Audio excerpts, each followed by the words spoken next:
Hi friends, welcome back to the EKU English Hub. High school higher secondary English പരീക്ഷയ്ക്ക് ചോദിക്കുന്ന പ്രധാന ചോദ്യങ്ങളിൽപ്പെട്ട ഒന്നാണ് speech. ഇന്ന് ഒരു പ്രസംഗം ഏത് ചോദ്യം വന്നാലും ഏത് വിഷയത്തെക്കുറിച്ച് ചോദിച്ചാലും അതിൽ എല്ലാത്തിലും ഉൾപ്പെടുത്താൻ പറ്റിയ ഒരു ഇൻട്രൊഡക്ഷനും കൺക്ലൂഷനും അതുപോലെ സ്പീച്ചിൻ്റെ ഫോർമാറ്റുമായിട്ടാണ് വീഡിയോയിൽ നിങ്ങൾക്ക് പറയുന്നത്. Okay, first format of speech. സ്പീച്ചിനെ നമുക്ക് 3 പാർട്ടുകളാക്കിയിട്ട് എഴുതാൻ പറ്റും. First part opening.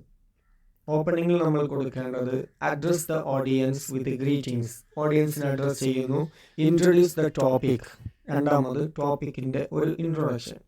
ഇനി നെക്സ്റ്റ് കണ്ടന്റ് ആണ്. കണ്ടന്റിൽ നമ്മൾ കൊടുക്കേണ്ടത് നമുക്ക് ചോദ്യപേപ്പറിൽ നൽകിയിരിക്കുന്ന വിഷയം, ഏത് വിഷയത്തെക്കുറിച്ചാണോ ചോദ്യപേപ്പറിൽ നൽകിയിരിക്കുന്ന ആ വിഷയത്തെക്കുറിച്ചുള്ള വിശദീകരണമാണ് നമ്മൾ സെക്കൻഡ് പാർട്ടാക്കിയിട്ട് എഴുതേണ്ടത്. ഇനി മൂന്നാമത്തെ പാർട്ട് കൺക്ലൂഷൻ. അതായത് നമ്മുടെ പ്രസംഗം കൺക്ലൂഡ് ചെയ്യുക, താങ്ക് ദി ഓഡിയൻസ്, ഓഡിയൻസിനോട് നന്ദി പറയുക. ഇനി എല്ലാ പ്രസംഗങ്ങൾക്കും കൊടുക്കാൻ പറ്റിയ ഒരു ഓപ്പണിംഗ് ആണ് നിങ്ങൾക്ക് പരിചയപ്പെടുത്തുന്നത്. ഓപ്പണിംഗ് ഇങ്ങനെയാണ്: Honorable dignitaries on the days, respected teachers and my dear friends, good morning one and all gathered here. There are some born orators. Orators means prabhashakar. They have the skill to arrest the attention of the audience for hours. മണിക്കൂറുകളോളം ശ്രദ്ധ പിടിച്ചു പറ്റാനുള്ള കഴിവുള്ള പ്രഭാഷകർ ഇവിടെയുണ്ട്. They have got what is called the gift of gab. Gift of gab means ability to speak easily and confidently. വളരെ confident ആയിട്ടും സിമ്പിളായിട്ടും പ്രസംഗിക്കാൻ കഴിവുള്ള ആളുകൾക്കാണ് പറയുക. But I don't have any inborn talent to catch your eyes and your minds through my words. എൻ്റെ വാക്കിലൂടെ നിങ്ങളുടെ ശ്രദ്ധ പിടിച്ചു പറ്റാനുള്ള കഴിവൊന്നും എനിക്കില്ല. Anyway, I am groping for suitable words to express my sense of gratitude to the organizers of this function. ഈ ഫംഗ്ഷൻ്റെ സംഘാടകരോട് ഞാൻ യോജിച്ച വാക്കുകളെ കൊണ്ട് എൻ്റെ നന്ദി അറിയിക്കുന്നു. എങ്ങനത്തെ സംഘാടകരാണ്? Who gave me a chance to address a great audience like this in this fine morning. ഈ സുന്ദരമായ പ്രഭാതത്തിൽ ഇത്രയും വിശാലമായ ഓഡിയൻസിനെ, ശ്രോതാക്കളെ അഭിസംബോധന ചെയ്യാനുള്ള ഒരു അവസരം നൽകിയ സംഘാടകർക്ക് ഞാൻ നന്ദി അറിയിക്കുന്നു. In this glorious occasion, I would like to say a few words. In this glorious occasion, ഈ ഒരു സുന്ദരമായ സദസ്സിൽ I would like to say a few words എന്ന് പറഞ്ഞിട്ട്, about എന്ന് പറഞ്ഞിട്ട് നമുക്ക് ചോദ്യപേപ്പറിൽ നൽകിയിരിക്കുന്ന വിഷയം എഴുതുക.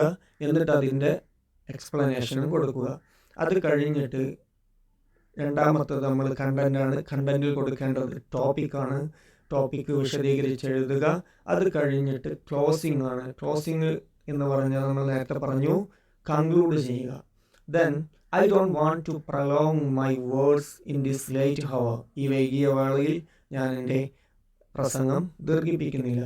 I think that it is high time to stop my words. എൻ്റെ പ്രസംഗം നിർത്താനുള്ള സമയം അതിക്രമിച്ചിരിക്കുന്നു. When impatient faces remind me the value of time.